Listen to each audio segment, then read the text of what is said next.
Hey, Mr. Purdom here to do a review for Mondo Macabro. The film I will be reviewing is part of the Dick Randall collection, along with Living Doll was. The film will get a release December 13th, just in time for Christmas, and it couldn't be fit more for Christmas. It is don't open till Christmas. This is kind of like an infamous slasher film from the 80s. It's kind of Britain's answer to Silent Night, Deadly Night is what they were saying. The thing is, I never actually got to see the film. I knew there were some bootlegs floating around, but I figured I'd wait, and I'm glad I did, because this release is really nice. It's actually probably one of the better releases of a slasher film. The special features include the making of, which is also included on Living Doll. You kind of get the insight back, kind of on Dick Randall, how he makes movies, how his attitude is, how he's joking, and he's just a really cool guy, the producer. The film seems to care more about the producer than the director, and as it should, because they really get into the wild world of Dick Randall, which is another feature about the movie. About Dick Randall, talking about how he did anything to make a movie. He followed his dreams, he went to different countries, and he was responsible for all sorts of crazy movies, and they just don't make movies like that anymore. All the guys are in suits and stuff, and they just don't have the heart and soul that Dick Randall had to make films. Anyways, the film itself, Don't Open Till Christmas, is like this ridiculously cheesy slasher film. It says from the producer Pieces on there. Not as good as Pieces, I mean not as gory, I should say. But anyways, there's this killer going around killing Santa Clauses. So a lot of the time you get a bunch of strung together Santa Claus murders, which don't really have any lead in. You just see a Santa Claus, you're like, oh, this guy's getting murdered. The deaths are pretty brutal and mean-spirited. Some look good, some look decent. But what I don't understand is, with all these Santa Claus being killed, there's still people getting pissed drunk in Santa Claus suits and wandering around Britain. It's like, don't you think at that point you would, not wear the Santa Claus suit?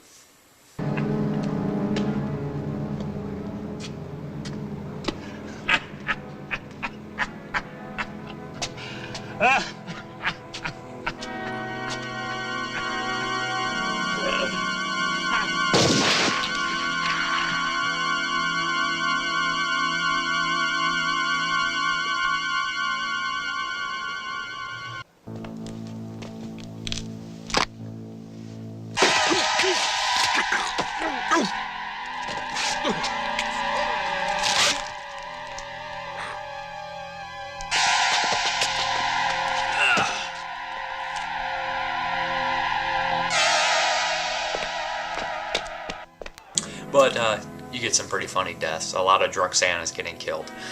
It's really sleazy and kind of gross. The score, I would really say something special, because it kind of mixes Christmas music with like a little creepiness, and you get like this weird synth stuff, and that's really probably one of the highlights of the film. It's kind of a unique score. The plot follows Edmund Purdom. He's like this old actor, and he actually was supposed to direct the film, but he wasn't that good, and there was a lot of problems, so they kind of booted him from it, and he's the main actor in the movie. He's like a Scotland Yard inspector, and there's a couple other characters in the movie. One problem I did have is one of the characters seems to disappear before the final act, which really is kind of unacceptable, but there was multiple directors on here, and to kind of fill in the storylines and everything like that. But, of course, you find out why the killer's doing it, and who the killer is at the end. I thought the killer was pretty decent, pretty creepy. He had his moments of really awesomeness and craziness. I think a couple of the highlights include, at one point there's a Santa in kind of like this porno booth talking to a woman, and he gets killed. That's probably one of the best scenes. And you can hear me now? Yes, I can hear you. Oh, yes. So, Santa, did you bring me any presents? I'm not the real one.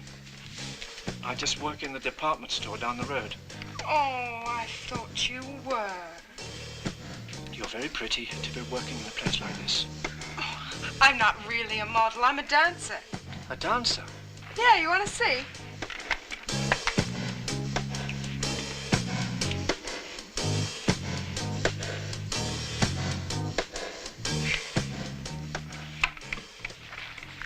Is that it?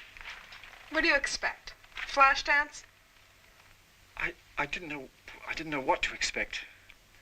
It's my first time in this sort of place. Me too.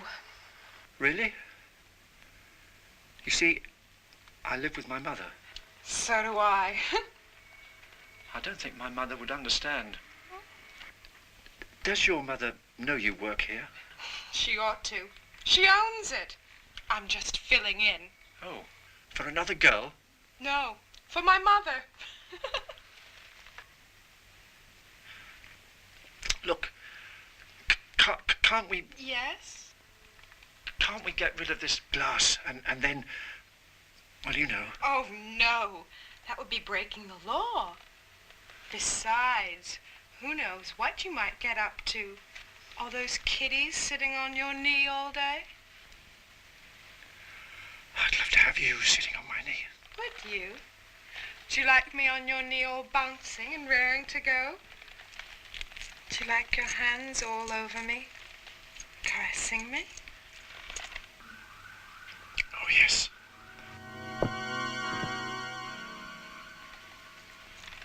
If you want to see any more, cost you another $5.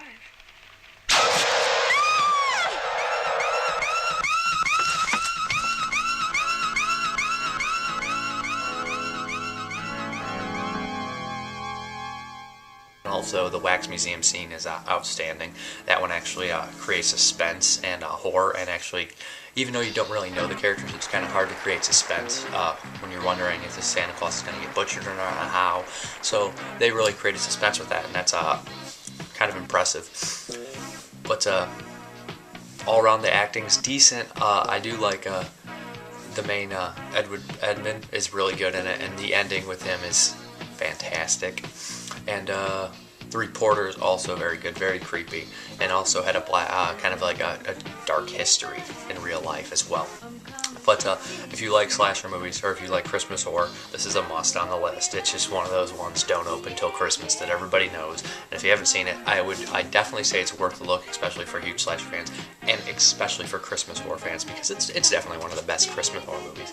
But that's Don't Open Till Christmas. The DVD will be out December 13th. There'll be a link below. I said the DVD's packed. It's a lot of good stuff, and it's not too expensive. I really enjoyed it. Thank you very much, and have a good one. I'll shut you up. What are you going to do to me?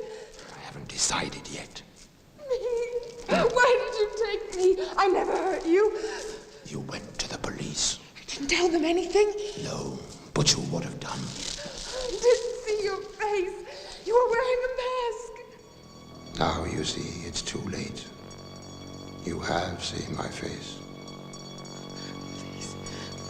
Please let me go. I'll do anything. Please let me go. Please. You're all the same, aren't you? You sell little pieces of yourself. £5 for this. £15 for that. £50 and anything goes. But you're not selling desire. You're selling your souls. You can't leave me here. I can't breathe. I'll die. Please let me go, please. While I'm gone, I want you to think of the error of your ways. Then you let me go. No. Then I kill you.